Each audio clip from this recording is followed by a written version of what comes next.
Shalom teman-teman semuanya. Aduh, cuacanya kan lagi enak banget nih. Harusnya lebih semangat lagi dong. Shalom semuanya.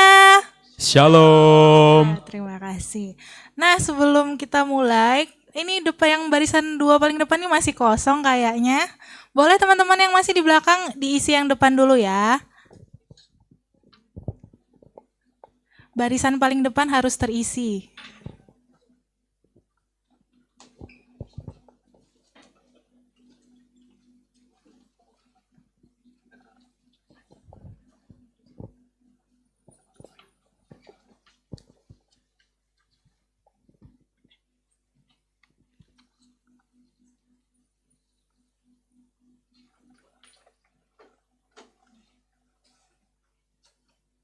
Oke. Aku akan membacakan rules ibadah pembinaan CPKK hari ini. Yang pertama, peserta CPKK wajib hadir tepat waktu dan melakukan presensi offline terlebih dahulu sebelum masuk ke ruangan. Yang kedua, peserta CPKK wajib membawa Alkitab fisik, buku catatan, dan alat tulis. Kemudian selama sesi pembinaan tidak diperkenankan menggunakan HP, laptop, tablet, serta segala jenis gawai lainnya. Lalu jika ada pertanyaan seputar pembinaan CPKK dapat disampaikan melalui narahubung. Mari nikmati setiap sesi pembinaan, penugasan, dan sharing yang Tuhan anugerahkan kepada kita. Tuhan Yesus memberkati. Bersyukur kepada Tuhan Yesus Kristus karena telah mempersatukan kita di tempat ini untuk mengikuti pembinaan CPKK di sesi yang ke-6, yaitu pengutusan. Kita udah melewati nih berbagai rangkaian CPKK. Dari visi misi permuritan, profil murid Kristus dan kurikulum kelompok kecil, training pendalaman Alkitab, manajemen kelompok kecil, dan dinamika permuritan dalam kelompok kecil. Gimana nih perasaan kalian setelah melewati semua sesi tersebut? Wah, senang ya. Atau boleh sharing deh 2 orang gimana perasaannya atau apa yang paling dinikmati dari rangkaian CPKK ini? Ada yang mau volunteer 2 orang? Rizka.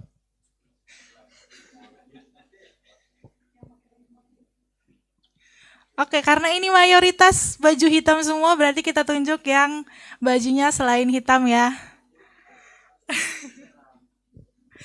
Oke, yang bajunya warna garis-garis putih dan merah, boleh maju ke depan.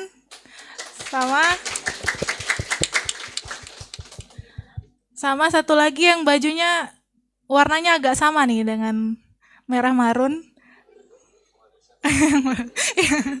Daniel boleh. Boleh sharing apa yang dinikmati dari CPKK selama ini? Shalom, perkenalkan nama aku Doren. Dan puji Tuhan selama mengikuti CPKK ini, aku jadi belajar banyak tentang gimana sih cara mengerti isi dari Alkitab. Dan juga dari awal dari visi misi pemuritan juga itu udah menjelaskan kalau sebenarnya kita diutus melayani itu untuk memuridkan orang lain juga. Jadi itu yang paling berkesan di aku. Terima kasih. Shalom abang teman semuanya.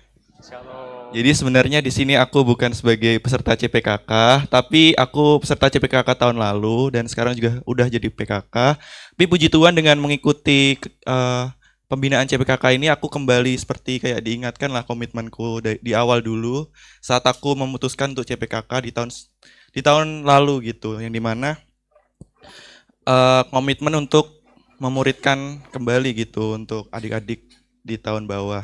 Dan puji Tuhan sampai di sesi terakhir ini aku kembali belajar banyak hal gitu dari awal sampai kemarin yang dinamika sama manajemen kelompok kecil. Sebenarnya seperti itu aja sih. Makasih. Oke, teman-teman boleh duduk lagi. Terima kasih teman-teman atas sharingnya. Sungguh bersyukur ketika teman-teman semua bisa menikmati seluruh rangkaian CPKK ini. Mungkin beberapa di antara kita ada yang bersuka cita nih karena akhirnya rangkaian CPKK ini selesai dan udah gak sabar banget nih mau jadi PKK. Atau mungkin ada juga yang malah khawatir karena takut gak bisa jadi PKK yang baik. Apapun kondisi dan kekhawatiran kita sekarang, percayalah bahwa Tuhan yang hadir di tengah-tengah kita saat ini akan menyambut dan menerima kita apa adanya. Saat ini, mari memohon pertolongan Tuhan untuk membimbing kita dalam ibadah pada hari ini. Kita bersaat teduh sejenak.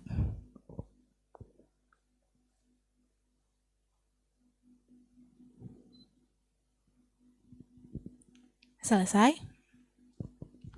Aku rindu menyapa sekali lagi. Shalom.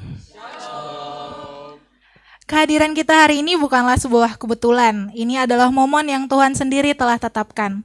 Setelah melalui berbagai sesi sesi pembinaan, hari ini kita tiba di sesi terakhir yaitu sesi pengutusan. Ibadah hari ini bertema penyertaan Allah. Kiranya melalui ibadah ini, kita semakin mengimani bahwa Allah yang memanggil dan mengutus kita adalah Allah yang meneguhkan dan menyertai kita sampai akhir. Mari mengikuti ibadah ini dengan hati yang penuh kerinduan, terbuka dan fokus dari awal hingga akhir. Biarlah Roh Kudus menolong kita memahami firman yang akan disampaikan oleh Bang Niko nanti. Saat ini, aku mengajak teman-teman untuk berdiri. Mari simak panggilan Tuhan bagi kita yang dinyatakan oleh pemazmur. Bersyukurlah kepada Tuhan sebab Ia baik, bahwasannya untuk selama-lamanya kasih setianya. Kasih setiamu ya Tuhan kiranya menyertai kami seperti kami berharap kepadamu. Meresponi panggilan Tuhan dengan penuh sukacita, mari kita angkat pujian ini.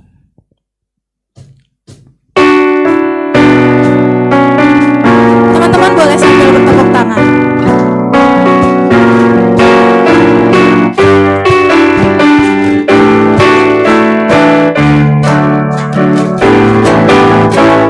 Masuk hadiratnya dengan hati bersyukur, masuk gerbangnya dengan pujian, bermazmurlah baginya, nyanyikan nyanyian baru, bersukacita sekarang menyembahnya.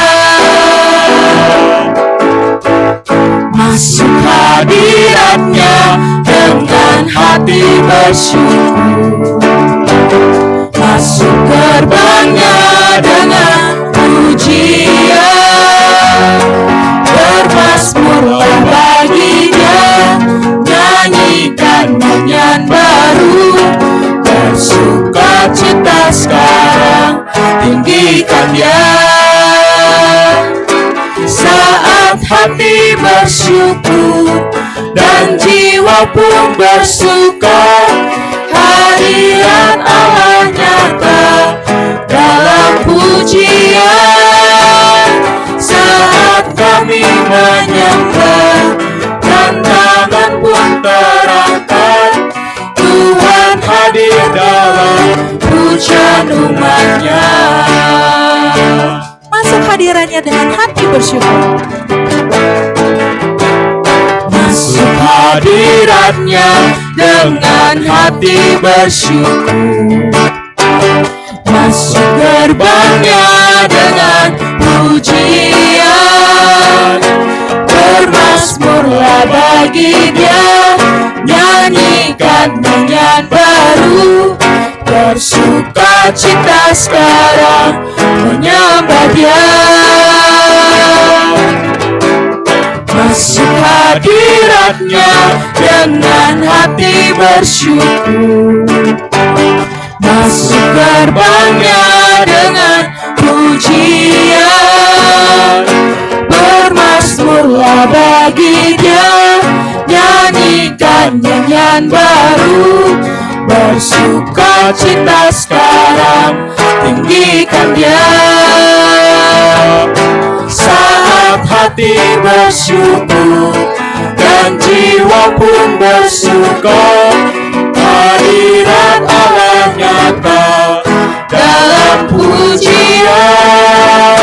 Saat kami menyembah dan tangan pun terangkat, Tuhan hadir dalam pujian umatnya. Tuhan hadir dalam pujian umatnya. Tuhan hadir dalam pujian umatnya.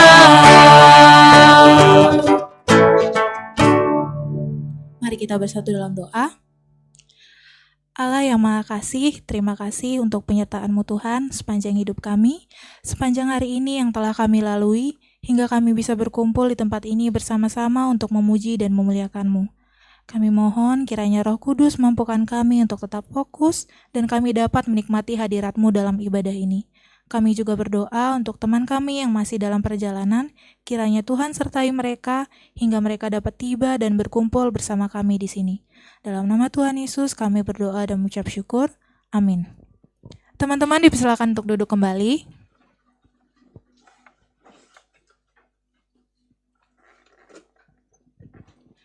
Teman-teman, dalam kehidupan dan pelayanan yang kita jalani, kita sering menyatakan bahwa Tuhan kita adalah setia. Tuhan yang menyertai dan tidak pernah meninggalkan kita. Kita mengimani bahwa Dia ada bersama kita, menyertai kita dalam setiap langkah. Namun hari ini, sebelum kita melangkah lebih jauh, mari kita jujur bertanya kepada diri sendiri. Apakah kita sudah benar-benar yakin akan penyertaan Tuhan dalam pelayanan sebagai PKK nantinya? Atau masihkah kita terlalu khawatir dan takut? Takut untuk berbicara, takut untuk memimpin, seolah-olah Tuhan gak hadir dan membiarkan kita sendiri. Seringkah kita mengabaikan penyertaannya dan malah mengandalkan kekuatan sendiri? Yeremia 17 ayat 5 berkata, "Beginilah firman Tuhan, terkutuklah orang yang mengandalkan manusia, yang mengandalkan kekuatannya sendiri, dan yang hatinya menjauh daripada Tuhan." Mari datang dengan rendah hati, mengakui kelemahan dan kesalahan kita dalam doa pribadi.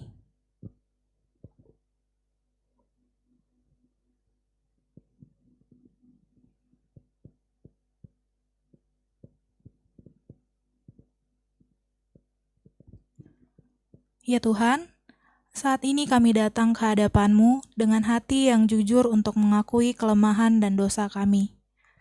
Ucapan kami sering menyatakan bahwa Engkau selalu menyertai kami. Tapi tindakan kami sering bertolak belakang ya Tuhan. Kami masih terlalu khawatir, penuh keraguan dan penuh ketakutan dalam menjalankan pelayanan permuritan yang Engkau anugerahkan ini. Kami mengandalkan kekuatan kami sendiri, bukannya kekuatan-Mu. Kami sering melupakan bahwa Engkau selalu menyertai dan akan mampukan kami dalam menjalani panggilan ini. Ampuni kami atas kesalahan kami ya Tuhan. Kiranya Tuhan pulihkan hati kami, agar hati kami kembali dipenuhi damai sejahtera yang hanya daripada-Mu. Hanya dalam nama Yesus kami angkat doa ini. Amin. Aku mengajak teman-teman untuk berdiri. Kepada setiap kita yang telah mengakui dosa dan mau berkomitmen untuk bertobat, mari dengarkan jaminan pengampunan dari Tuhan bagi kita dalam Roma 3 ayat 23-24. Karena semua orang telah berbuat dosa dan telah kehilangan kemuliaan Allah dan oleh kasih karunia telah dibenarkan dengan cuma-cuma karena penebusan dalam Kristus Yesus. Sebagai respon syukur atas pengampunan yang telah kita terima dari Tuhan, mari datang dengan hati yang rindu untuk mengenal Dia lebih dalam, rindu untuk dipimpin dan dibentuk oleh firman-Nya. Mari kita nyanyikan lagu Seperti Rusa Rindu Sungaimu.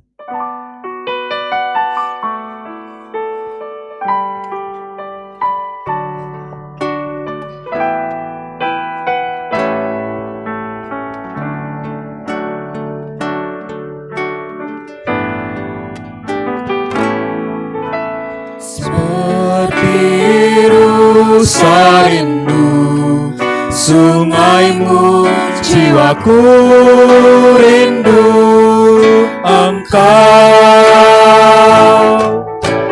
Kaulah Tuhan hasrat hatiku, ku rindu menyembahmu.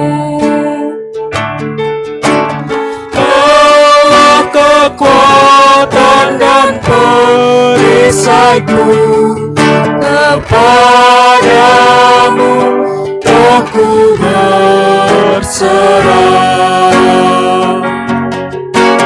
Kaulah Tuhan hasrat hatiku, ku rindu menyembahmu.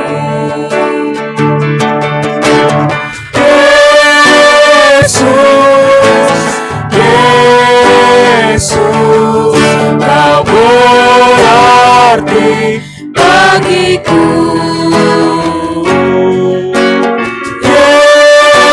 Yesus, Yesus, Kau segalanya bagiku. Kita angkat pujian dari awal.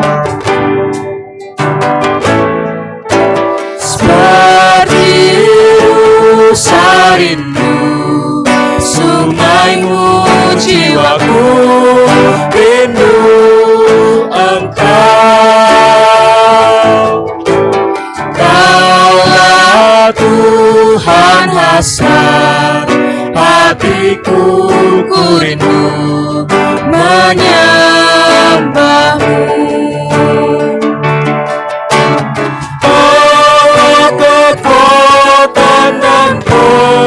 Perisaiku, kepadamu rohku berserah. Kaulah Tuhan hasrat hatiku, ku rindu menyembahmu.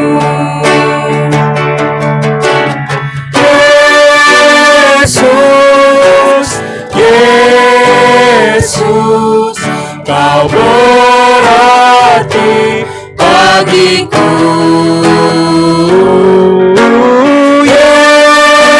Yesus, Yesus, Kau segalanya bagiku.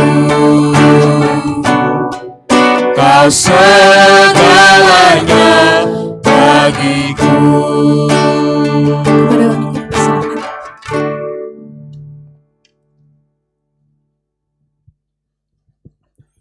Kita berdoa. Kiranya kami betul-betul mengimani Yesus, Yesus, Engkaulah segalanya bagi kami. Jika kami mengimani dan belajar untuk menghidupi ini, maka kami akan hidup pada panggilan Yesus.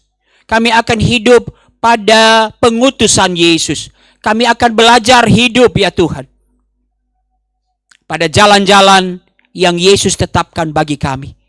Kiranya di sanalah kami menemukan kepuasan-kepuasan terbesar kami.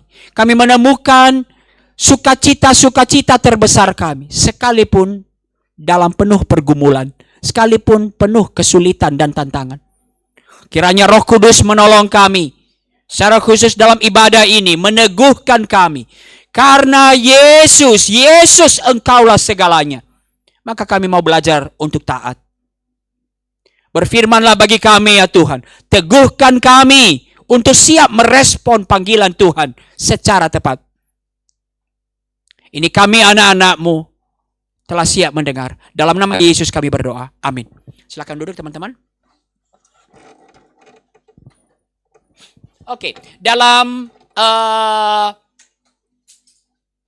pengutusan ini temanya adalah penyertaan Allah. Seringkali kemudian juga penyertaan Allah sering diungkapkan dalam konteks providensia Allah. Namun teman-teman, providensia Allah sebenarnya jauh lebih mendasar, jauh lebih dalam dari apa yang kita bisa sebut dengan penyertaan Allah. Maka saya masuk kemudian kepada providensia Allah terlebih dahulu, baru kita nanti aplikasikan di dalam panggilan kita, dalam pengutusan kita pada hari ini. Apa itu providensia? Tentu teman-teman, seluruh misteri tentang hal-hal keilahian adalah selalu menyimpan misteri. Benar ya? Misteri, ada misteri. Agama apapun dan termasuk kekristenan itu menyimpan misteri. Jadi kita tidak bisa pahami. Termasuk berbicara providensia Allah. Itu menyimpan misteri. Karena kita hidup dalam waktu yang linier. Ya. Kalau bukan ini, maka seperti ini. Kita tidak bisa memikirkan bagaimana ketergantungan kepada Allah. Lihat ya. Itu bisa berjalan bersama dengan kehendak bebas manusia. Oke? Jadi saya ini katakan, umpamanya, teman-teman, ketika nanti memutuskan, nggak usahlah dulu memutuskan menjadi PKK. Waktu ke sini, siapa yang memutuskan? Ada yang maksa kamu ke sini? Siapa yang memutuskan? Diri sendiri kan ya? Tapi apakah kamu bisa ke sini tanpa, dalam kita pakai bahasa kemudian, tanpa Allah menentukan, atau bahasa kita untuk kita memahami, tanpa izin Allah? Gak bisa. Lihat ya. Dan ini satu misteri yang terus kita akan lihat. Nah, apa itu providensia Allah? Providensia berasal dari bahasa Latin providere. Secara literal artinya to foresee ke depan. Artinya pengetahuan tentang masa yang akan datang. Atau lebih tegas lagi, tindakan yang sangat bijaksana sebagai persiapan untuk masa yang akan datang. Jadi Allah, itu kemudian Roma 8 ayat 28. Allah telah merencanakan semuanya untuk kebaikan kita. Tapi tentu nggak bisa kita pahami. Ini umpamanya. Nanti teman-teman jatuh dalam dosa. Apakah sudah ditentukan Allah? Waktu kamu jatuh dalam dosa, siapa yang menentukan? Siapa yang membuat kamu jatuh dalam dosa? Ya kesadaran kamu dong, kemauan kamu. Tapi apakah kamu bisa jatuh dalam dosa tanpa Allah izinkan? Kita pakai Allah izinkan. Nah, ini kita tidak akan masuk itu, tapi pemahaman tindakan yang sangat bijaksana sebagai persiapan untuk masa yang akan datang. Providensia Allah adalah bagian dari Allah menopang. Allah tidak seperti kemudian pemahaman kita, Allah menciptakan dunia ini, penciptaan, lalu Allah kemudian tinggalkan. Tidak. Jadi seringkali kita ini kan tidak pernah ada lagunya ya, nggak pernah meninggalkan buatan tanganmu. Providensia Allah adalah tindak lanjut dari penciptaan. Allah mencipta dan Allah menopangnya, Allah pelihara, Allah sertai sesuai sampai semua terlaksana sesuai dengan rencana Allah sejak kekekalan. Namun di dalamnya kemudian kita lihat Allah panggil kita, ada kejatuhan manusia, ada penolakan dari manusia. Itu providensia. Maka providensia Allah kita bisa bagi dalam dua unsur. Yang pertama adalah Allah mengendalikan. Percaya atau tidak, ini yang saya katakan tadi. Kita tidak bisa pahami bagaimana Allah mengendalikan segala sesuatu. Tidak akan mungkin terjadi sesuatu tanpa Allah telah menetapkannya. Tanpa Allah menyatakan, bahasa kita kemudian karena kita tidak susah mengerti, kemudian kita katakan Allah mengizinkannya. Tapi ketika Allah mengizinkannya, itu kan sebenarnya kehendak Allah, benar kan? Itulah ketetapan Allah. Itulah yang Allah kehendaki. Jadi Allah mengendalikan segala sesuatu. Yang kedua, Allah memelihara, Allah menyertai. Nah, ini yang kita akan lihat hari ini. Nah, seharusnya providensia ini tidak membawa kita kemudian dalam fatalisme, atau kita tidak mau kemudian memikirkan apa yang harus kita lakukan. Kalau mungkin teman-teman jangan jatuh kepada pemahaman providensia Allah. Kalau nanti Allah sudah menetapkan segala sesuatu, kalau Allah mengendalikan, ngapain saya rencanakan? Nah, tentu tidak sampai kepada jatuh pada fatalisme itu. Tapi bagian ini seharusnya menolong kita bahwa Allah hadir dan aktif dalam kehidupan kita. Allah itu hadir. Teman-teman, walaupun saya sedikit agak keluar ya dari ini ya. Ketika firman Tuhan itu kan banyak banget, konteks dalam Alkitab itu banyak banget, jangan takut, jangan khawatir. Ketika dikatakan jangan takut, jangan khawatir, berarti realita kehidupan ini menakutkan. Benar ya? Ada banyak yang kita tidak tahu. Lalu kalau ketakutan, kekhawatiran adalah bagian dari realita kehidupan, pergumulan adalah bagian dari kehidupan kita. Sekalipun kita rindu mengendalikan segala sesuatu ke depan, kita tidak bisa kendalikan. Saya pikir kalau teman-teman, kenapa nanti ini teman-teman punya kemauan keras untuk menjawab suatu pelayanan, karena teman-teman merasa dari sisi kapasitas aku bisa kendalikan. Benar ya? Tapi ketika susah menerima pelayanan, ketika kita pikir, enggak, aku lemah, aku nggak bisa kendaliin. Apalagi kalau tantangannya besar. Nah, teman-teman, permasalahannya kita tidak bisa kendalikan. Saya sering ngomong ya, pulang dari sini, kalau terjadi apa-apa sama saya, tapi jangan kalian doakan jangan terjadi ya. Kan kalian pasti hubung-hubungkan ya. Baru loh abang itu ngomong tadi. Kan biasanya kan suka kita hubung-hubungkan kemudian. Padahal kenapa? Kita tidak tahu apa yang di depan kita. Tapi apa artinya ketika kita tidak bisa kendalikan? Kita tidak tahu, bahkan semenit pun ke depan kita tidak tahu. Maka apa artinya jangan takut? Apa artinya kemudian ketika Tuhan berkata jangan takut, jangan khawatir? Tuhan mau mengatakan begini nih, sorry. Aku ada, aku hadir, aku tahu permasalahanmu. Oke. Nanti kita hubungkan ke dalam pelayanan kita. Allah sedang memperhatikan kita sehingga kita bisa menghadapi masa depan dengan mantap. Sekalipun kita tidak tahu apa yang terjadi di depan kita. Ini tidak membawa kita kepada fatalisme. Apa arti fatalisme? Aku nggak perlu berencana Enggak. Tapi kita bisa berencana dengan baik di dalam satu keyakinan bahwa Allah mereka-reka merencanakan yang baik bagi kita. Allah tahu dalam situasi apapun kita berada, Allah tahu. Dan kalau itu Allah peduli kepada kita, bukankah itu yang membawa kita, mendorong kita seharusnya untuk berdoa? Karena Allah dengar, Allah tahu kondisi kita. Maka curahkanlah hatimu kepada Allah. Nah, seorang Millard Erickson dalam bukunya, dalam Christian Theology, dia mengatakan, it means that we are able to live in the assurance that God is present and active in our lives. Artinya, ini artinya kita sekarang hidup, kita jalani hidup dalam satu keyakinan Allah hadir dan aktif dalam kehidupan kita. Oke, jadi lebih dalam dari penyertaan Allah. Providensia, bahkan Allah mengendalikan, Allah sudah merencanakannya kebaikan bagi kita. Dan Allah pelihara, Allah tahu kita. Sekarang apa hubungannya dengan pengutusan kita pada hari ini? Mari kita masuk dalam satu bagian firman Tuhan, Yosua 1 ayat 1 sampai 9. Saya bacakan buat kita semua. Sesudah kematian Musa, hamba Tuhan itu, berfirmanlah Tuhan kepada Yosua bin Nun, abdi Musa itu demikian. Hambaku Musa telah meninggal.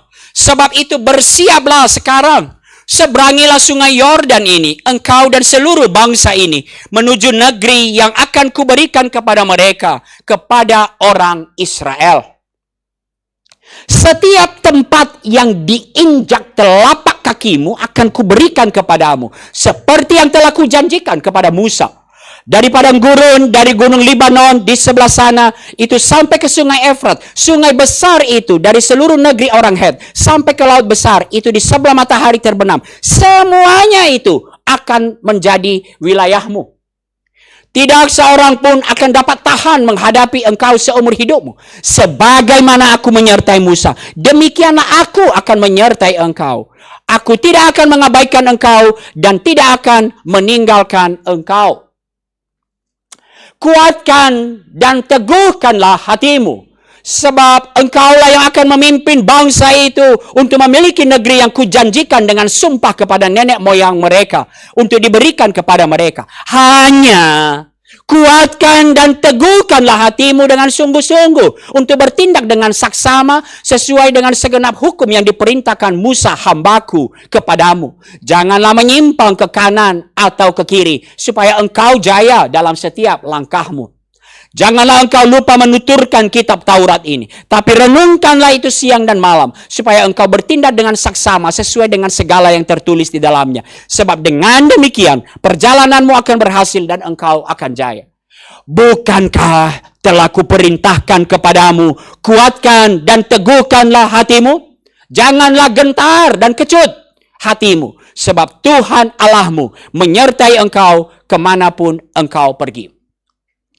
Kalau baca pelan-pelan ya, baca jangan gini nih. Kalau bacanya memang gini nih. Lalu Yesus berkata kepada Yosua, itu kita nggak akan dapat ininya.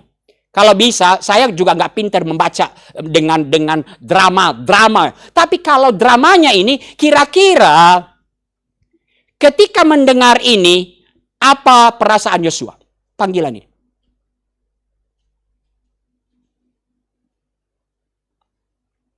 Dengan gagah berani dia berkata, siap Tuhan. Apa perasaannya? Ya, kalau kalian tangkap, kalau tadi dibacakan ini ya, ini gagah dong. Lihat ya, setiap tempat yang diinjak telapak kakimu akan kuberikan kepadamu, seperti yang kujanjikan kepada Musa. Itu janji. Tidak ada seorang pun yang dapat tahan dengan engkau. Lalu lihat ayat 6. Lihat ayat 7. Lihat ayat 9. Apa perasaannya dilihat Musa?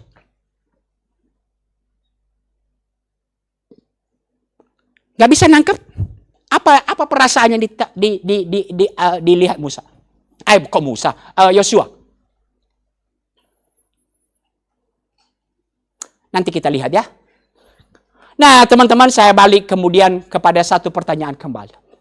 Apakah yang sering kita jadikan alasan dibalik kemudian kita tidak mau menerima satu pelayanan, atau sebaliknya apa yang menjadi pertimbangan-pertimbangan dibalik kemudian kita berkata, aku siap mengerjakan pelayanan ini, atau dengan baik berani berkata, ini aku, utuslah aku. Biasanya apa pertimbangan yang kalian buat? Berkata, aku enggak deh. Berkata, iya. Apa pertimbangannya? Jujur. Kecuali itu adalah panggilan Tuhan ya. Wah, Tuhan. No. Secara real kalau ada pelayanan nih. Nih, jadi pengurus ini. Nih, jadi PKK, jadi apa? Apa pertimbangan biasanya yang kalian kemudian melihat bahwa aku terima atau enggak dulu? Apa? Waktu dan kesibukan, apalagi? Nanti capek, apalagi?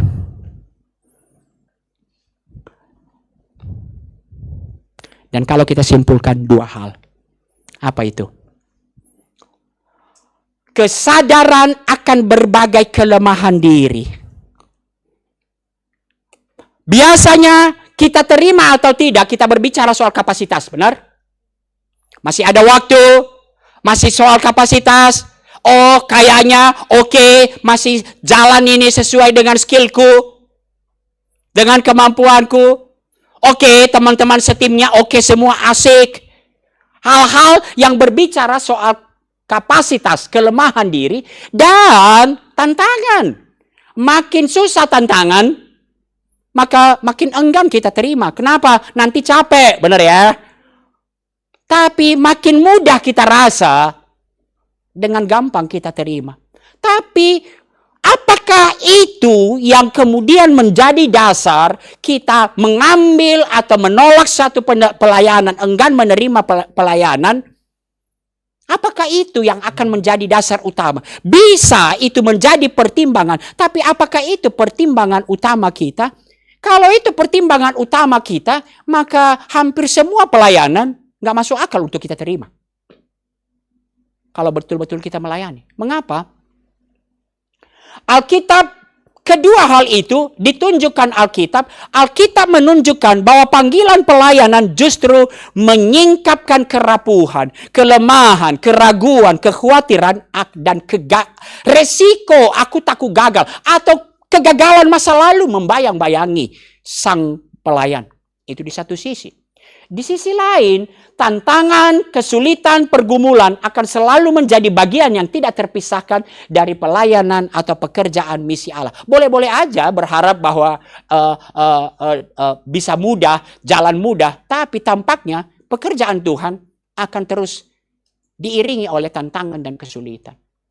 Tadinya sebenarnya saya mau membawakan dari si Musa yang kita kenal hebat itu. Keluaran 3 dan Keluaran 4 hanya panjang.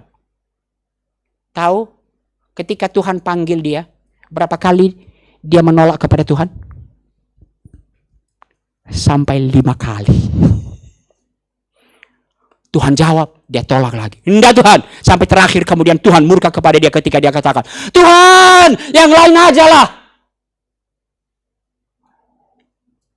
Utuslah yang lain. Seorang Musa, betul-betul sampai 5 kali. Berargumen kepada Tuhan, jangan aku, jangan aku, jangan aku, jangan aku.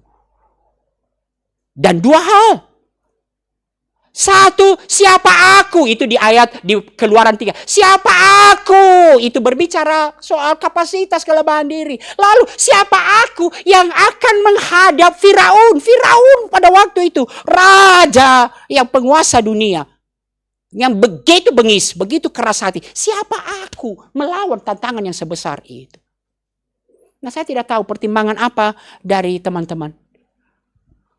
Nah, ini di pengutusan ini, apakah saudara sedang merasakan bahwa Allah memanggil saudara untuk pelayanan yang kelihatannya melampaui kemampuan saudara? Membayangkan tantangan yang besar dan kerapuhan diri. Di saat-saat seperti ini, mudah sekali merasa tidak pantas, tidak mampu, dan dikuasai oleh kekhawatiran. Tapi mari kita lihat. Teman-teman, coba sebutkan kepada saya, siapa tokoh di dalam Alkitab ketika dipanggil, langsung berkata, yes, ini aku Tuhan, siap. Siapa? Dan nyaris tidak ada. Yeremia. Tuhan, aku gak pandai bicara. Yesaya, Tuhan celaka aku najis bibir. Musa, tadi ku ceritakan sampai 5 kali. Siapa yang ini? Gak ada. Jadi, bukannya saya ini memundurkan teman-teman. Kalau teman-teman sudah gagah, bagus juga sih. Tapi coba pikir ulang. Mari kita lihat Yosua. Saya tuliskan, panggilan Allah ini membuat Yosua, hati Yosua ciut. Tadi kalau dalam bahasa ini, ketika dikatakan, Tuhan kau ngomong ke dia, jangan kecut hatimu. Apa artinya? Ciut. Panggilan ini menggantikan, lihat dulu dari sisi Musa, menggantikan posisi selegendaris Musa. Dia dikatakan abdi Musa, budaknya Musa, bujangnya Musa, pelayannya Musa. Yosua tahu dirinya tidak sehebat Musa. Dan kalau Musa aja yang hebat itu, tidak sanggup sampai ke tanah perjanjian. Kenapa? Karena nggak tahan dia melawan orang Israel yang tegar tengkuk itu. Kalau Musa aja tidak sanggup, Apalagi aku abdi Musa. Siapa aku? Itu kira-kira pikirannya dari Yosua. Sekarang kita lihat itu dari pengenalan dirinya. Begitu lemah, rapuh.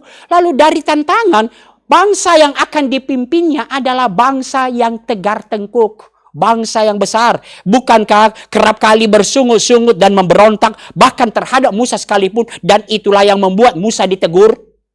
Ketika Musa gak tahan lagi, marah dia.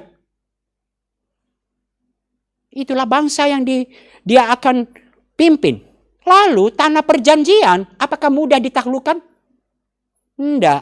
Ingat bilangan yang ditunjuk 10 orang. Bagaimana mereka melaporkan? Bangsa perjanjian, Kanaan, bukan tanah kosong. Tanah itu ditinggalkan oleh orang-orang Kanaan yang kuat-kuat. Kotanya berkubu dan sangat besar. Ada keturunan enak seperti orang raksasa. Jadi ketika para pengintai itu, Yosua dan Kaleb, lalu ke-8 temannya yang lain mengintai, 8 temannya yang lain tidak sedang berbohong. Mereka melaporkan memang di sana raksasa, berkubu, gak mudah kita taklukkan. Yosua juga sama. Tapi kemudian berbeda cara cari pandangnya. Itu yang nanti kita lihat. Jadi gak gampang untuk menaklukkan itu. Lalu, siapa yang pernah ke Sungai Yordan? Ada yang pernah ziarah? Siapa tahu. Ada pernah ziarah ke Sungai Yordan? Nah nanti kalau kalian cek, teman-teman, Sungai Yordan itu, apakah sungai yang besar? Bukan. Jadi Sungai Yordan adalah sungai yang gampang dilewati. Buktinya nanti setelah perang, setelah perang kan 2,5 suku itu kan balik lagi. Yang sudah berdapat tadi. Itu tidak diceritakan lagi. Kenapa? Karena Sungai Yordan gampang dilewati. Tapi di mana masalahnya? Tuhan kita ini unik. Jadi, bahkan kadang-kadang di luar apa yang kita bisa bayangkan. Yuk, Tuhan memerintahkan menyeberang Sungai Yordan ketika musim sungai sedang meluap. Kalau aku Yosua, nggak salah Tuhan. Kan Tuhan bilang, sekarang bersiaplah seberangi. Lalu nggak tahu kamu Tuhan. Lagi banjir. Lagi meluap. Tapi itulah Tuhan. Kalau saya bawa ke PKK, nggak tahu kamu Tuhan. Ini lagi musim nggak baik-baik. Anak-anak generasi apa lagi itu loh. Nggak suka sama hal-hal rohani. Nggak tahu Tuhan. Waktunya bukan waktu yang pas. Lihat ya. Adapun Sungai Yordan sedang meluap di sepanjang tepinya selama musim menuai. Pada saat para pengangkat tabu sampai ke Sungai Yordan, kaki para iman pengangkat tabu itu masuk ke dalam air tepi Sungai Yordan.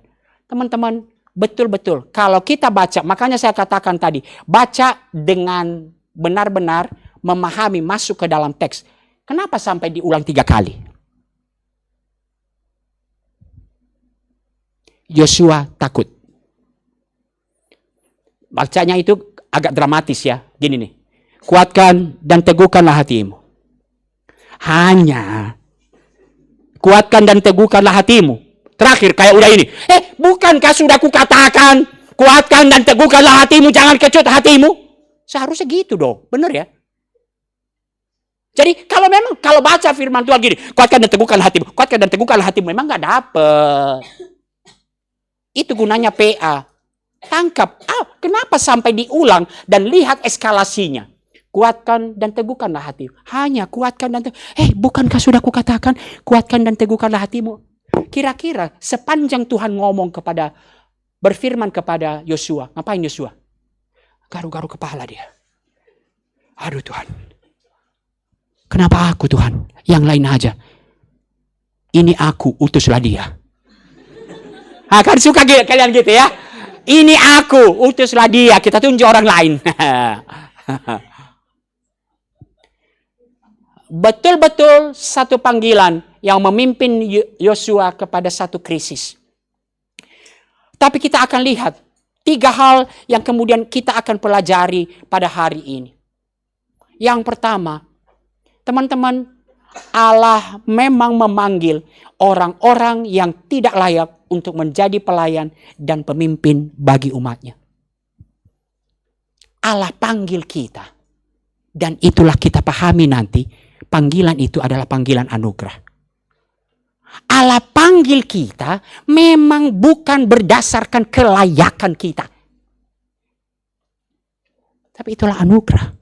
Allah panggil orang-orang yang tidak layak untuk menjadi pelayan dan pemimpin bagi umatnya. Panggilan Allah ini membawa kita. Panggilan Allah adalah panggilan berdasarkan anugerah. Bukan berdasarkan kapasitas sang pelayan. Walaupun nanti kita lihat bagaimana menikmatinya. Ya, dia gunakan kapasitasnya dalam berperang. Tapi sejak dari awal ketika kepada bangsa Israel, hei Israel, aku pilih kamu, jangan kamu karena kamu bangsa besar, kamulah bangsa yang paling kecil, yang gak ada apa-apanya. Tapi aku pilih kamu. Kemarin, panggilan Allah adalah panggilan berdasarkan anugerah, bukan berdasarkan kapasitas sang pelayan. Jadi saya tegaskan, Yosua memang hanya seorang abdi Musa. Kalau Musa aja gagal membawa, dalam tanda kutip ya, gagal ya. Gagal membawa sampai ke tanah perjanjian. Apalagi seorang ini.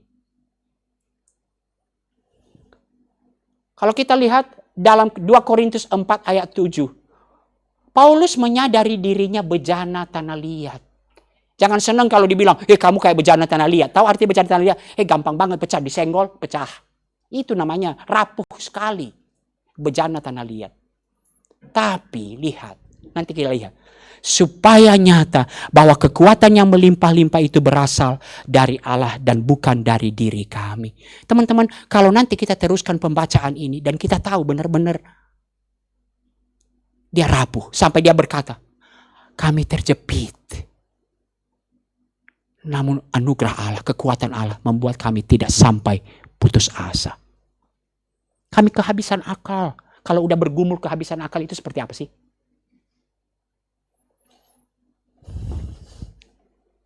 Itu yang pertama. Allah memang memilih mereka yang Allah memilih para pelayan. Bukan berdasarkan kelayakan. Tapi Allah pilih berdasarkan anugerah. Yang kedua nanti kita akan pelajari. Allah menyertai pelayan dan pemimpin yang dipanggilnya. Dalam hal inilah soal salah satu unsur providensia, Allah memelihara. Atau dalam bahasa, saya senang menggunakan kata memelihara. Jauh lebih dalam dari Allah menyertai.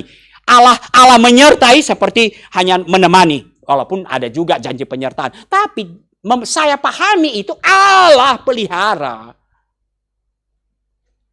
Gak hanya teman berjalan, Allah pelihara. Dari mana kita tahu? Ayat 5. Berulang kali, sebagaimana aku menyertai Musa, demikianlah aku menyertai engkau. Aku tidak akan mengabaikan engkau, tidak akan meninggalkan engkau. Sebab Tuhan Allahmu menyertai engkau kemanapun pergi. Dalam 2 ayat ini berapa kali Tuhan ngomong, aku sertai kamu, aku sertai kamu, aku sertai kamu, aku sertai kamu.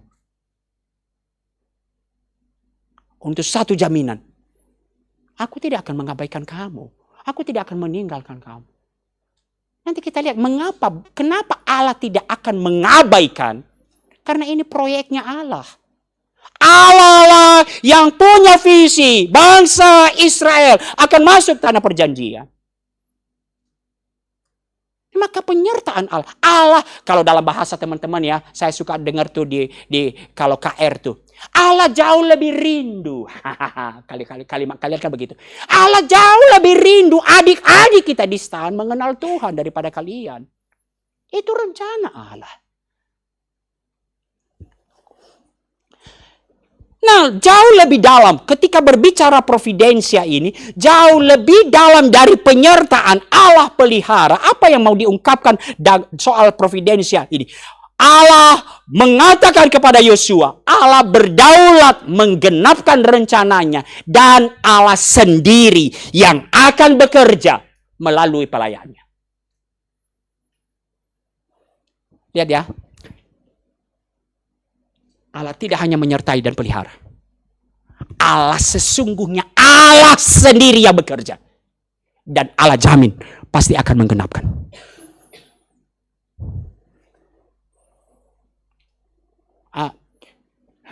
Buka Alkitab dulu.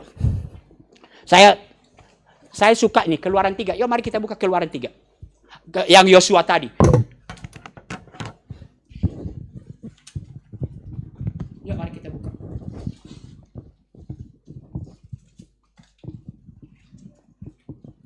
Nggak apa-apa ya kalau aku jalan-jalan ya.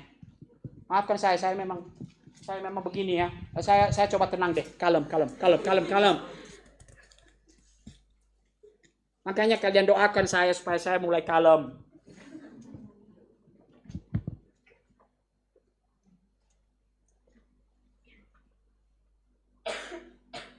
Oke, yuk.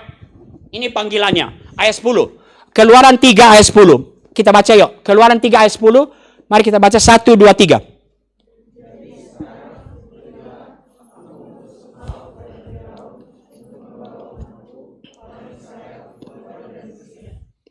Apa jawaban Musa? Ayat 11.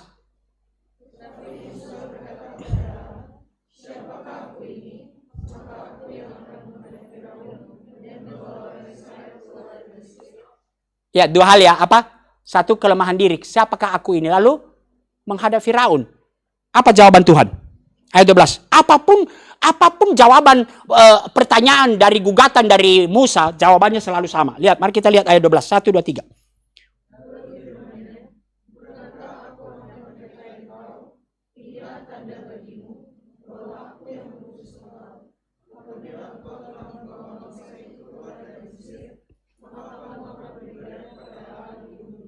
Allah yakinkan dia bahwa Allah akan menyertai. Lalu kemudian untuk meyakinkan itu Allah memberikan jaminan. Satu tanda. Coba cek. Menurut teman-teman itu tanda yang bagus gak sih? Menurut teman-teman itu tanda yang baik gak? Ini kita belajar ber-PA nih. Tanda yang bagus gak? Apa tandanya? Apa tandanya? Kan tugasnya apa? Bawalah bangsaku keluar dari, apa tandanya? Kapan? Itu tanda gak sih? Lihat ya. Itu tanda gak? Lihat ya. Kan Musa lagi ragu-ragu nih. Lalu dia, aku akan berikan tanda. Tandanya adalah kalau nanti kamu keluar dari, sudah membawa mereka keluar dari Mesir, kamu akan beribadah di sini. Kalau saya itu Tuhan itu tanda itu ya kulihat sekarang, bukan nanti. Tapi apa yang mau disampaikan? Tanda itu. Tuhan mau menyatakan, aku yang pasti akan menggenapi. Pasti aku akan bawa bangsa ini sampai keluar dari Mesir. Tetapi melalui kau. Allah menjamin. Ini dia providensia yang paling ini. Allah berdaulat menggenapkan rencananya. Dan Allah sendiri yang bekerja melalui pelayannya. Dalam konteks perjanjian lama sering diungkapkan. Allah lah yang berperang. Tapi melalui ketaatan. Wah, saya memang senang perjanjian lama. Kalau Gideon itu ya. Di Gideon itu. Bawa perang. Mana ada yang bawa perang? Bawanya hanya buyung. Lalu kau pukul-pukul. Lalu roboh kalah semua. Saya bingung. Tapi itulah Tuhan kita. Nah teman-teman mari kita lihat. Apa Allah mengendalikan. Ketika dia memberikan perintah kepada Yosua. Dia nyatakan providensianya. Bahwa Allah lah yang mengendalikan. Apa? Allah sudah tetapkan hasilnya. Allah sudah tetapkan hasilnya bahwa pasti setiap tempat yang diinjak telapak kakimu akan kuberikan kepadamu. Semuanya akan menjadi wilayahmu. Tidak ada seorang pun yang dapat tahan menghadapi engkau seumur hidupmu. Semua negeri yang kujanjikan pasti akan menjadi milikmu. Wah. Lihat, Allah tidak hanya menyertai. Allah sudah tetapkan. Aku akan genapi pekerjaanku melalui engkau. Amin. Allah tidak hanya menyertai engkau, sementara memuridkan. Allah genapkan, akan menghasilkan murid melalui engkau, melalui ketaatanmu di sini. Sekarang pertanyaannya, bagaimana mengalami dan menikmati providensi Allah? 3 poin itu adalah providensi Allah. Sekarang bagaimana menikmati providensi Allah? Yang pertama, kita perlu satu keyakinan yang kokoh akan panggilan dari Tuhan. Bahwa ini adalah pekerjaan Tuhan. Maka panggilan dari Tuhan, Allah pasti akan sertai. Bahkan Allah akan bekerja menggenapinya bagi kita. Apa panggilan Yosua adalah mewarisi tanah perjanjian. Dan tanah perjanjian ini bukannya baru, sesuatu rencana Allah yang sudah dinyatakan. Tanah perjanjian yang dijanjikan Tuhan menurut sumpah yang telah diikrarkannya kepada leluhur Israel. Allah mau mengatakan, pasti aku akan genapi. Ini kerjaanku. Maka aku pasti akan menggenapkan. Tapi aku mau mengerjakannya melalui ketaatan umat Allah. Berfirmanlah Tuhan kepada Abraham, pergilah dari negerimu, dari sana saudaramu, dari rumah bapamu, ke negeri yang akan kutunjukkan. Ini sejak awal. Keluaran 3, seperti yang dijanjikan kepada nenek moyang. Ulangan 7 ayat 7 sampai 8. Semua ini sudah Allah janjikan dan pasti akan tergenapi. Maka perlu, ketika Yosua kemudian dipanggil, perlu satu keyakinan yang kokoh.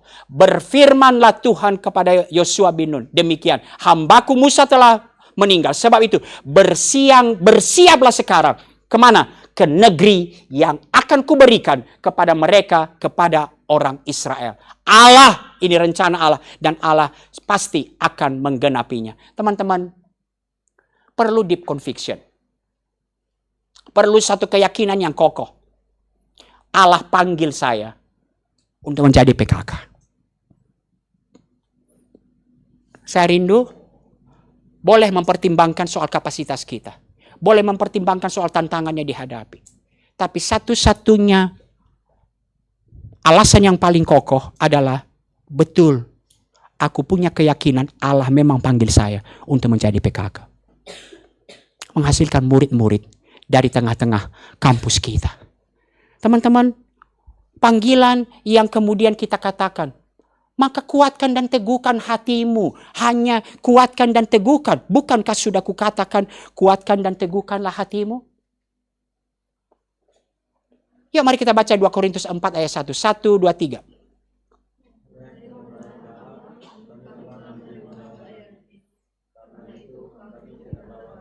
Ketika dituliskan, karena itu kami tidak tawar hati, mau menunjukkan pelayanan ini banyak banget alasan untuk tawar hati, benar ya? Ada banyak alasan untuk tidak mau terima. Tapi kenapa kemudian gak tawar hati? Karena oleh kemurahan Allah, kami sesungguhnya tidak layak. Tapi oleh kemurahan Allah, kami dilibatkan dalam pekerjaan Allah yang begitu besar, begitu mulia ini. Kiranya kita harus mempunyai satu keyakinan yang kokoh. Hari ini teman-temanku, betul-betul. Atau seperti Nehemia ketika dia berkata, nanti kalau kita baca Nehemia, mulai Nehemia 4, Nehemia 5, Nehemia 6. Itu tantangannya luar biasa. Bahkan dia hampir dibunuh.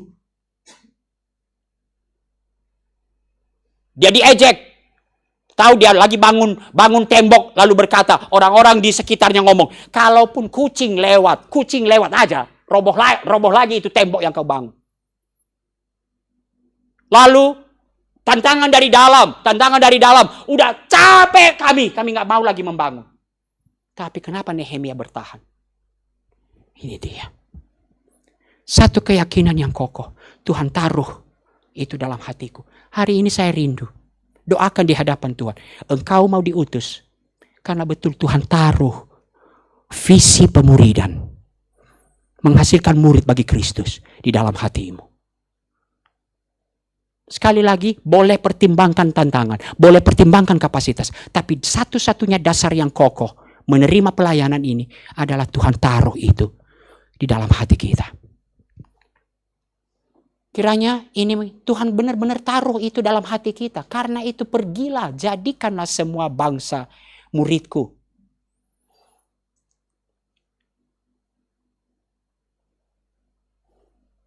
Itu cara yang pertama mengalami providensi Allah. Yang kedua, Bagaimana kita mengalami providensia Allah, mengerjakan dalam cara yang berkenan kepada Allah. Kalau kita lihat tadi, ayat 7. Hanya kuatkan dan teguhkanlah hatimu. Bertindak dengan seksama sesuai dengan hukum. Jangan menyimpang ke kanan atau ke kiri. Tuturkan kitab Taurat. Renungkan siang malam. Bertindak dengan seksama sesuai dengan yang tertulis di dalamnya. Teman-teman, bagaimana kita terus menikmati penyertaan Allah? Kita tidak pernah menikmati penyertaan Allah. Jangan klaim penyertaan Allah. Jangan klaim pemeliharaan Allah di luar ketaatanmu akan firman Tuhan. Makanya saya suka ngomong, gak apa-apa kalau kalian mau melihat pornografi, tapi sebelum kau buka pornografi, kau doa dulu. Dalam nama Yesus mau ku nikmati. Kalau kau masih lihat,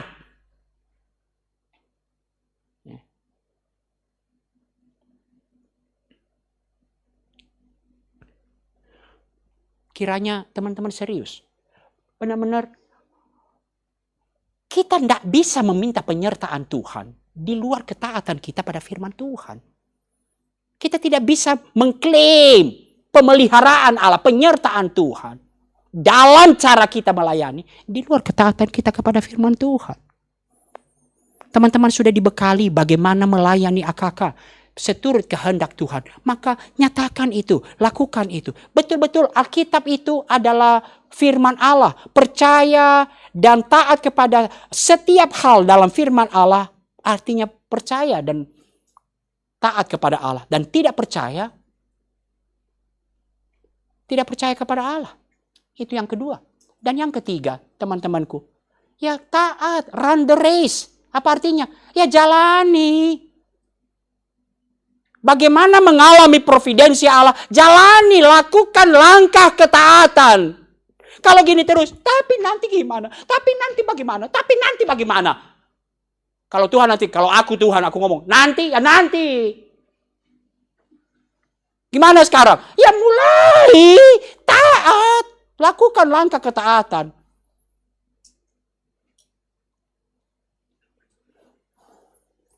Teman-teman saya ulang lagi ya.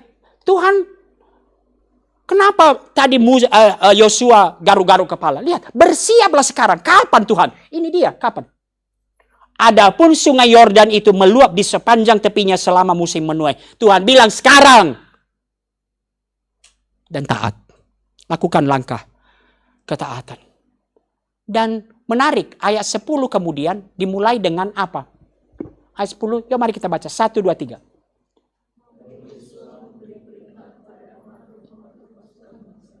Jadi kalau kalian PA, perhatikan kata lalu. Setelah Tuhan meneguhkan dia, bukankah sudah kukatakan kuatkan dan teguhkan hatimu? Apa yang lakukan Yosua? Saatnya belajar taat. Lalu Yosua mulai menyusun pasukan-pasukannya. Masih ragu-ragu? Mungkin ya masih sambil garuk-garuk kepala dia. Gimana sih Tuhan ini? Bukannya nunggu 1 bulan lagi, banjir reda dulu. Tapi dia jalani, belajar taat. Kita tidak akan pernah menikmati penyertaan Tuhan di luar ketaatan kita mengerjakan bagian kita. Teman-teman, aneh ya, unik ya. Kita sering pakai klaim itu apa? Dan ketahuilah, aku menyertai kamu senantiasa sampai akhir zaman. Kita pakai untuk macam-macam. Besok mau ujian, nenek. Dan ketahuilah, aku menyertai kamu senantiasa sampai akhir zaman. Hei, itu bukan untuk ujian. Itu untuk pemuridanmu. Maka jangan klaim janji itu di luar ketaatan kamu mengerjakan pemuridan. Menghasilkan murid Kristus. Kita jadi murid dan kita menghasilkan murid. Teman-teman sekali lagi, ketika kemudian Yosua taat, maka run the race, termasuk kemudian, ini yang saya katakan, Yosua kemudian tidak berarti Yosua sembarangan, oh Tuhan akan bekerja. No, dia rencanakan. Itulah sebabnya dia buat perencanaan, dia atur strategi, dia bangun komunikasi, dia antisipasi potensi masalah, dia tekun kerjakan walaupun sulit. Apa artinya? Kenapa kemudian dia mulai? Apa potensi masalah? Dia lihat, oh ada potensi masalah. Apa potensi masalahnya? 2,5 suku sudah menetap, sudah mendapatkan tanah sebelum di seberang Sungai Yordan. Sebelum menyeberang itu, 2,5 suku sudah ada di sana. Ruben dan ini 2,5 suku lagi. 2,5 suku udah di situ. Apa artinya potensi masalah? Kalau dia sudah mendapatkan tanah, kira-kira gimana? Dia nggak mau lagi berperang. Ngapain? Ngapain aku berperang menyeberang Sungai Yordan? Di sana ada raksasa. Di sini aku udah punya tanah. Maka Yosua melakukan strategi. Dia ajak ngomong 2,5 suku itu. Supaya berperang dulu, baru nanti balik ke sini. Semua dia atur strategi, bangun komunikasi. Teman-teman, kiranya kita melakukan apa yang betul-betul, apa yang bisa kita lakukan. Tapi mari kita serahkan kepada Tuhan soal hasilnya. Yuk mari kita baca Efesus 3 ayat 20 ini. Sampai 21. 1, 2, 3.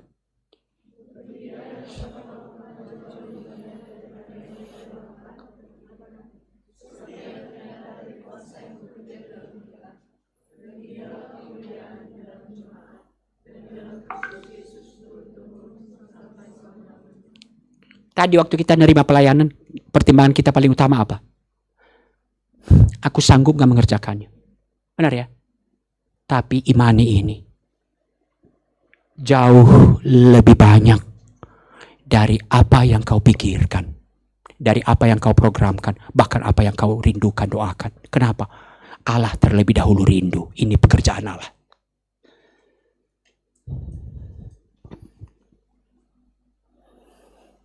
Dia bekerja dalam otoritas yang memanggil. Itu dia otoritas Allah yang mengutus dia. Bahwa Allah mengendalikan segala sesuatu. Itu yang membuat dia terus maju. Hanya ketaatan. Tuhan, saya pikir unik. Masuk kota Yeriko, kalau saya Yosua, bagaimana tembok ini Yeriko roboh hanya dengan keliling-keliling. Tapi Yosua gak nanya. Betul-betul taat dilakukan. Otoritas dari Allah yang memanggil. Itu juga ketika dia bernegosiasi. Nanti ini kita nggak akan baca. Negosiasi dengan 2,5 suku. Lihat, dia terus berbicara. Otoritas Allah. Allah Tuhan Allahmu. Berulang kali. Ketika kepada orang Ruben, kepada orang Gad. Dan setengah suku Manase ia berbicara. Hamba Tuhan. Tuhan Allahmu. Tuhan yang mengaruniakan. Diberikan Tuhan Allahmu. Tuhan itu. Betul-betul semua. Hamba Tuhan. Dan lihatlah kemudian respon dari 2,5 suku itu. Kiranya Tuhan Allahmu menyertai engkau seperti ia menyertai Musa. Kiranya kita memimpin kelompok kecil. Boleh, bagus kalau kita punya skill bagus, hebat. Tapi terbata-bata pun engkau. Di dalam ketaatanmu, Tuhan bisa pakai kamu. Bukan supaya mereka dekat dengan engkau. Itu satu hal. Tapi mengarahkan mereka kepada Tuhan. Kalau kita lihat hasil akhirnya kemudian teman-teman. Yosua betul-betul dimampukan bertekun sampai akhir. Lihat, di akhir dari itu Yosua katakan, tetapi aku dan seisi rumahku akan beribadah kepada Tuhan. Lihat, wah, dia ngomong loh, dari segala janji yang indah yang difirmankan Tuhan, tidak ada satupun yang gugur. Menarik ya, kiranya kita lihat ya, orang yang ragu-ragu itu, orang yang ciut hatinya itu. Di akhir dari hidupnya dia saksikan ini. Bahwa dari segala janji yang indah. Yang difirmankan Tuhan Allahmu. Tidak ada satu yang gugur. Semuanya terpenuhi. Satu pun tidak ada yang gugur. Kapan Yosua berkata seperti ini? Setelah dia jalani. Ngerti maksudnya? Dia gak bisa berkata. Satu pun janji Tuhan gak ada gugur. Tapi dia gak taat lakukan.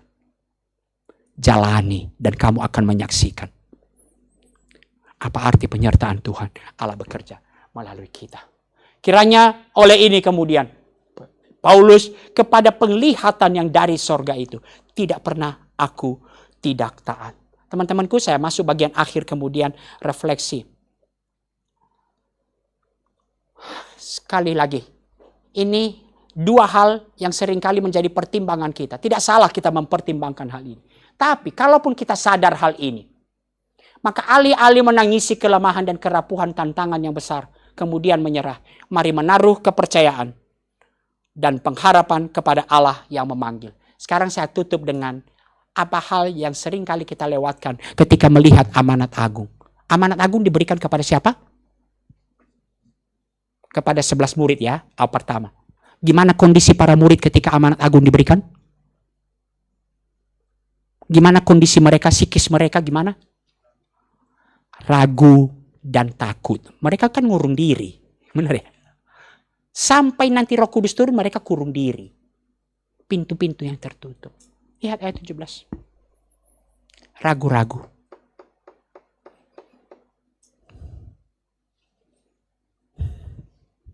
Ragu-ragu. Tetapi mari kita lihat. Allah mengendalikan.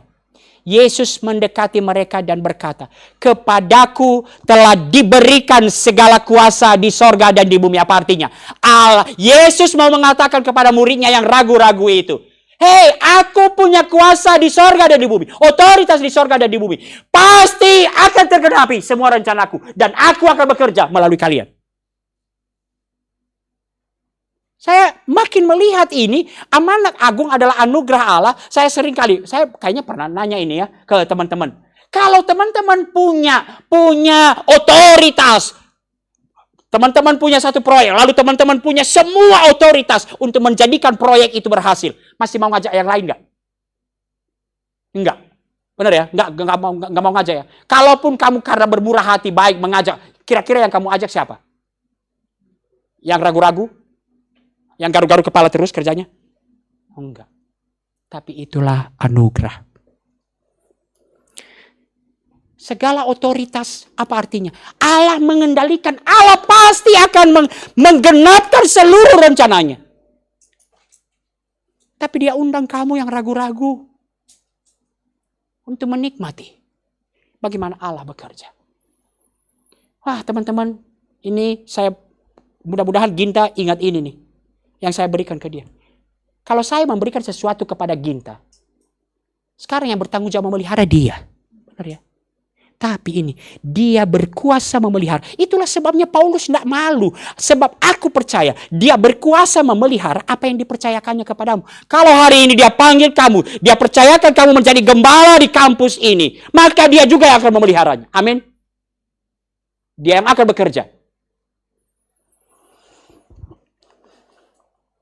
Lalu providensia Allah memelihara. Ketahuilah, aku menyertai kamu senantiasa sampai akhir zaman. Dalam bahasa aslinya sebenarnya menggunakan dan ketahuilah, behold, saksikanlah bahwa aku tiap-tiap hari. Itu bahasanya. Menyertai kamu senantiasa sampai akhir zaman. Kiranya kemudian kita masuk dalam bagian ini. Melihat penyertaan Allah, providensia Allah, panggilan kita, maka belajarlah, mari kita berkata, ini aku, utuslah aku. Ini aku Tuhan, pakai aku untuk menghasilkan murid-murid Kristus dari tengah-tengah kampus ini. Amin. Kita berdoa.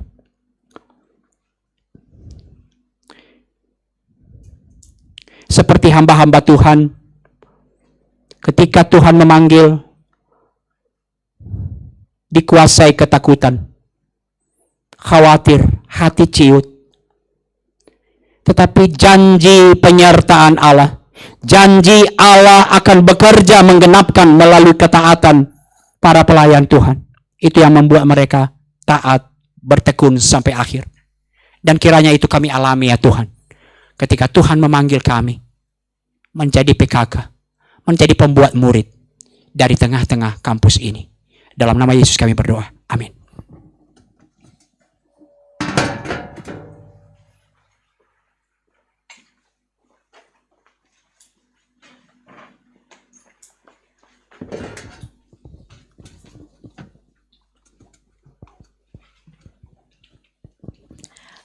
Terima kasih Bang Niko untuk sharing firman-Nya. Berikutnya adalah warta pelayan yang akan disampaikan oleh PJ.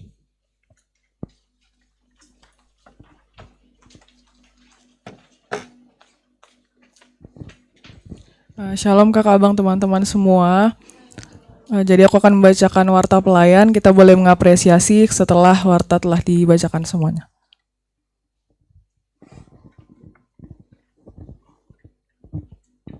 Baik, ada pembicara ada Bang Niko, MC ada Kak Grace, keyboardis ada Kak Febriola, singer ada Bang Geral dan Kak Kara, gitaris ada Bang Alexandro, Kak Jonis ada Bang Frederick, PJ ada aku sendiri, PL ada Bang Ginta, PP ada Kak Ruth, PJ Desain Kak Bella, PJ Dokumentasi Bang Andre, PJ Livestream Kak Adesi, PJ Pelopor Bang Haryadi, Bang Kael, Bang Alex, dan Kak Nadine. Mari kita mengapresiasi pelayan hari ini. Dan aku isi reminder juga buat kita sekalian yang belum beribadah di hari Minggu, ibadah ini tidak menggantikan ibadah hari Minggu di gereja. Mungkin yang belum beribadah, kita boleh beribadah setelah ini. Terima kasih, Shalom.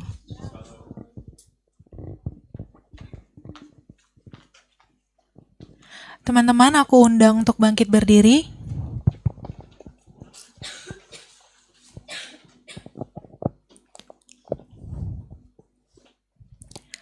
Jadilah murid Kristus yang taat dan setia kepada Allah. Sebagai murid Kristus, kami siap untuk taat dan setia kepada Allah. Lihatlah ladang pelayanan dalam persekutuan dan bangunlah kerajaan Allah. Kami melihat ladang pelayanan ini dan siap membangun kerajaan Allah. Bekerjalah sebagai murid Kristus yang taat untuk memuridkan sesama dalam setiap kondisi. Sebagai murid Kristus, kami akan taat untuk memuridkan sesama dalam setiap kondisi yang mendatang. Dan ketahuilah, aku menyertai kamu senantiasa sampai kepada akhir zaman.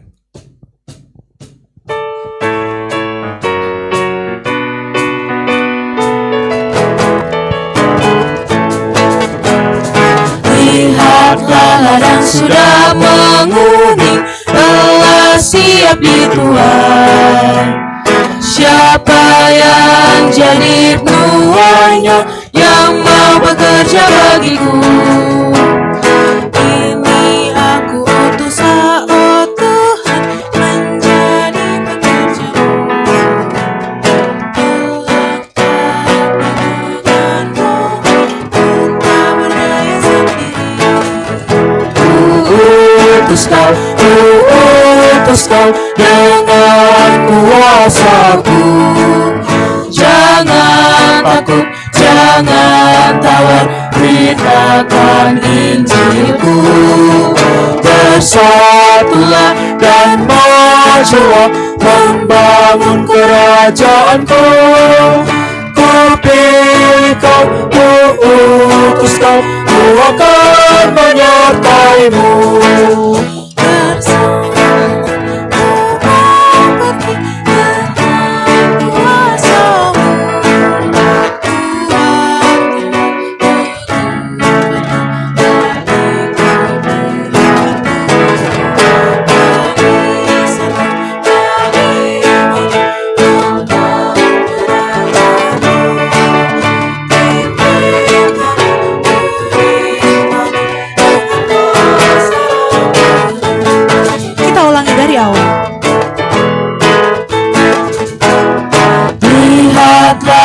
Sudah menguning, telah siap dituai.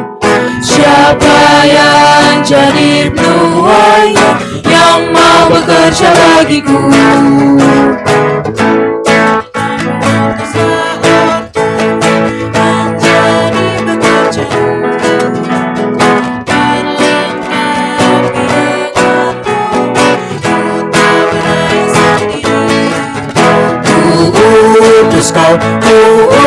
Utus kau dengan kuasa-Ku. Jangan takut, jangan tawar, beritakan Injil-Ku. Bersatulah dan majulah membangun kerajaan-Ku. Ku pilih kau, ku utus kau, ku akan menyertai-Mu.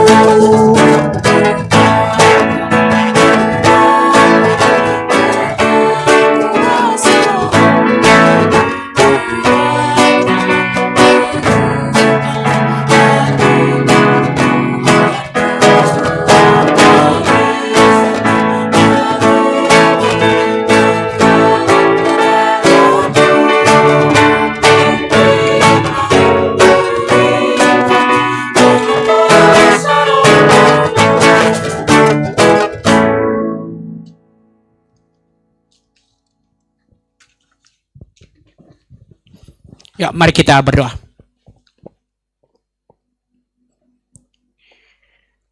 Seperti lagu ini ya Tuhan, Engkau dengar ketika anak-anak-Mu secara khusus PKK tahun 2025 ini menjawab di hadapan Tuhan, ku mau taat, ku mau taat, ku mau pergi menghasilkan murid-murid bagi Kristus dari tengah-tengah kampus kami. Bekerjalah ya Tuhan melalui mereka. Tuhan tambahkan segala yang mereka perlu untuk menghasilkan murid-murid Kristus. Bangkitkanlah ya Tuhan murid-murid Kristus dari tengah-tengah kampus ini melalui pelayanan mereka, melalui pekerjaan mereka. Bangkitkanlah ya Tuhan murid-murid Kristus ketika mereka mengasihi jemaat Allah di tempat ini. Karuniakanlah segala pengertian, karuniakanlah segala hikmat, karuniakanlah segala yang mereka perlukan ya Tuhan.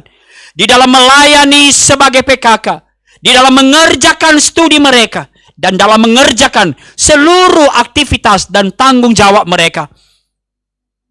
Kiranya Allah sumber segala anugerah yang telah memanggil kamu dalam Kristus kepada kemuliaannya yang kekal, akan melengkapi, meneguhkan, menguatkan dan mengokohkan kamu sekalipun di dalam kesulitan yang ada. Dia yang berjanji menyertai, Dia yang berjanji bekerja, adalah Dia yang empunya kuasa sampai selama-lamanya. Maka mari kita memohon berkat Allah. Kiranya kasih setia dari Allah Bapa yang tidak berkesudahan, anugerah dari Yesus Kristus yang nyata di dalam pengorbanannya di kayu salib, dan tuntunan pimpinan Roh Kudus yang terus dinyatakan kepada kita, turun atas kita semua di dalam nama Bapa, Anak, dan Roh Kudus. Amin. Bapa, terima kasih. Bapa, terima kasih. Bapa di dalam surga,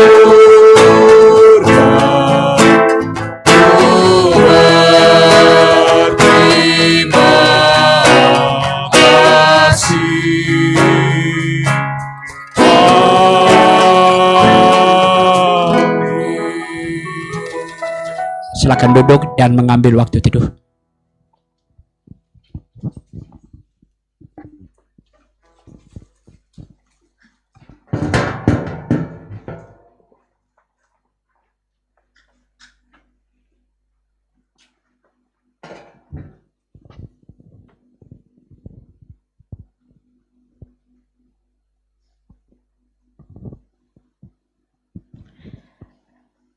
Ibadah kita telah selesai, aku kembalikan kepada Ginta.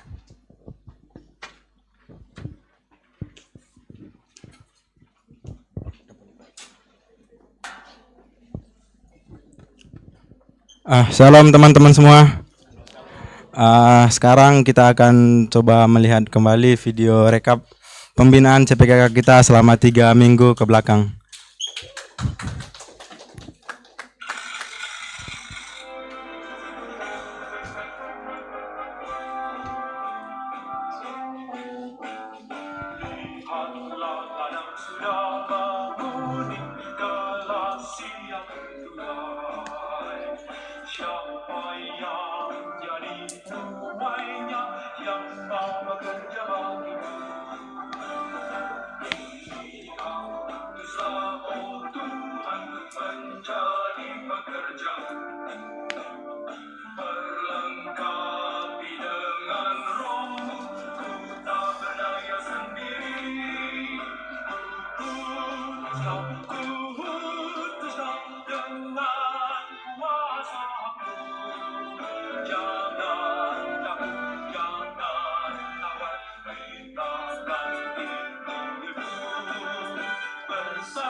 Oke teman-teman, jadi yang baru kita saksikan tadi adalah perjalanan teman-teman dari sesi pertama pembinaan hingga di sesi terakhir hari ini.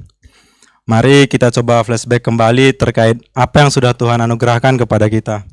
Kita sudah dianugerahkan banyak pengetahuan melalui pembinaan ini. Mulai dari visi misi pemuritan, profil murid Kristus dan kurikulum kelompok kecil, training pendalaman Alkitab, manajemen dan dinamika pemuridan dalam kelompok kecil, serta pada hari ini dibukakan terkait penyertaan Tuhan dalam pelayanan kita ke depannya. Tidak hanya itu saja, dalam sesi Bible reading kita juga dibukakan banyak hal, mulai dari panggilan untuk menderita demi Injil, kualifikasi seorang pemberita Injil, kasih sebagai dasar dan motivasi pelayanan kita, pengorbanan, berbagi hidup, serta kita juga belajar untuk memenuhi panggilan pelayanan dan mengerjakannya dengan sungguh-sungguh. Teman-teman, semua hal yang kita dapat ini membawa kita ke dalam sebuah perenungan yang dalam, bahwa menjadi pemimpin kelompok kecil itu bukanlah hal yang mudah. Akan banyak penderitaan yang akan teman-teman hadapi, akan banyak pengorbanan yang akan teman-teman lakukan nantinya. Namun sekarang di akhir sesi pembinaan ini, mari coba tanya ke dalam diri kita masing-masing, bagaimana responku selanjutnya? Mari mengingat kembali apa yang menjadi alasan kita untuk mengikuti pembinaan ini. Dan sekarang, coba lihat apa yang menjadi isi hati kita yang terdalam terkait Tuhan dan pelayanan. Apakah kita rindu agar ada orang-orang yang mengenal Kristus lebih dalam dan bertumbuh menjadi seorang murid? Mari kita renungkan sebentar pertanyaan tadi.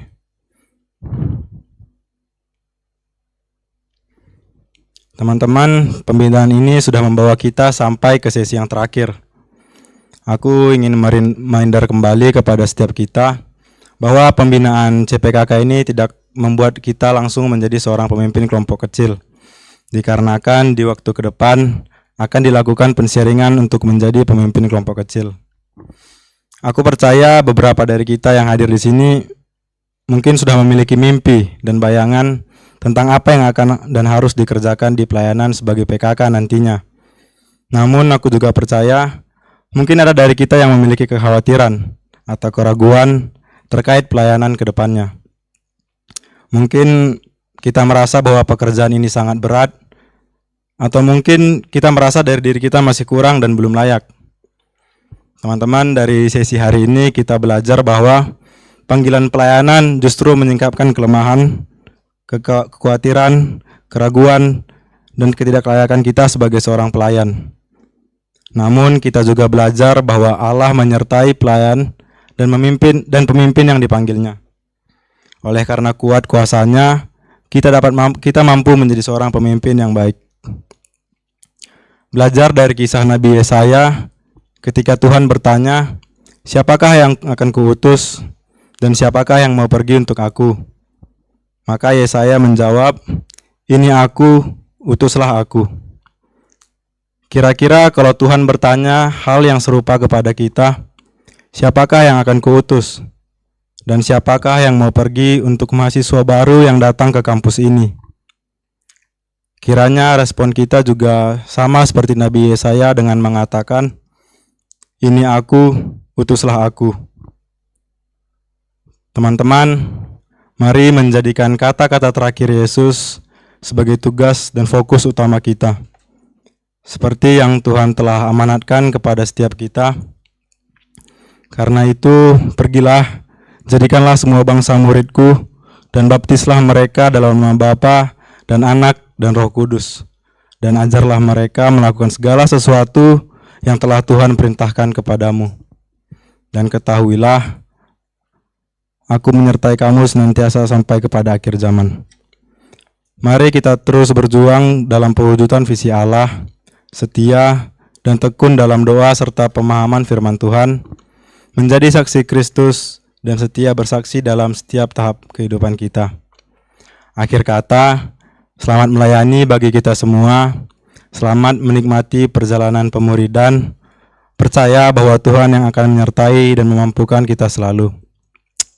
Dengan demikian, rangkaian CPKK kita di tahun ini resmi berakhir. Selamat hari Minggu bagi kita semua. Shalom. Untuk menutup sesi kali ini, aku mengajak kita untuk dokumentasi semuanya dong untuk ke depan. Ayo, mari ke depan.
Ini aku utus lah.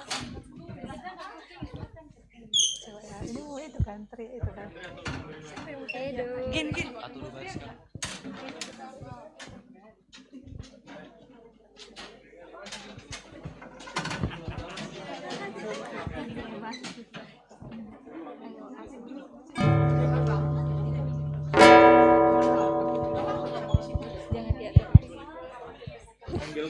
Ayo teman-teman yang pakai kaos boleh ambil tempat langsung yang pakai kaos.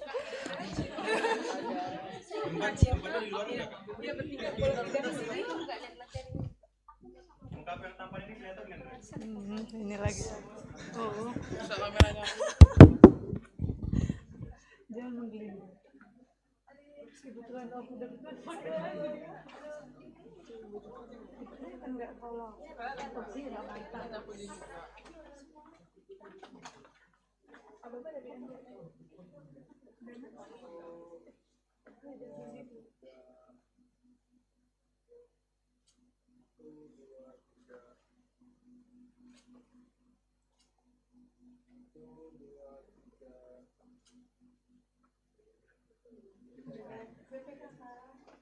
Ini aku dia.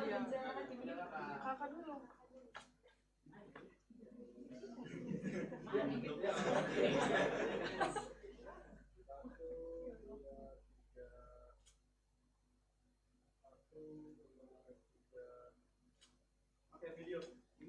CPKK siap menjala hatimu. Gimana gerakannya? Siap. Ini kan? Bukan.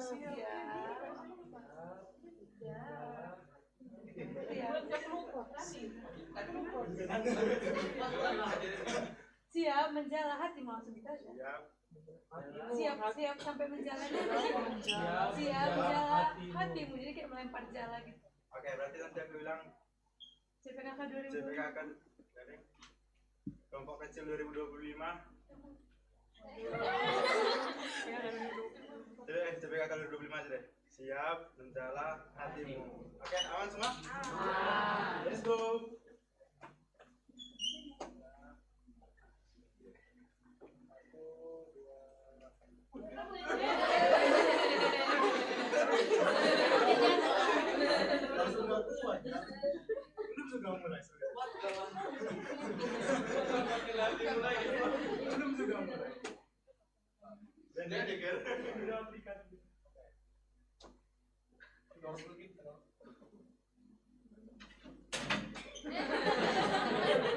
Gampang jadi jujur. Emosi.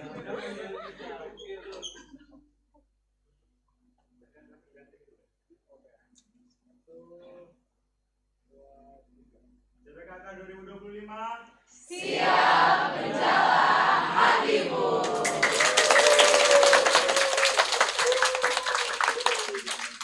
Teman-teman semuanya.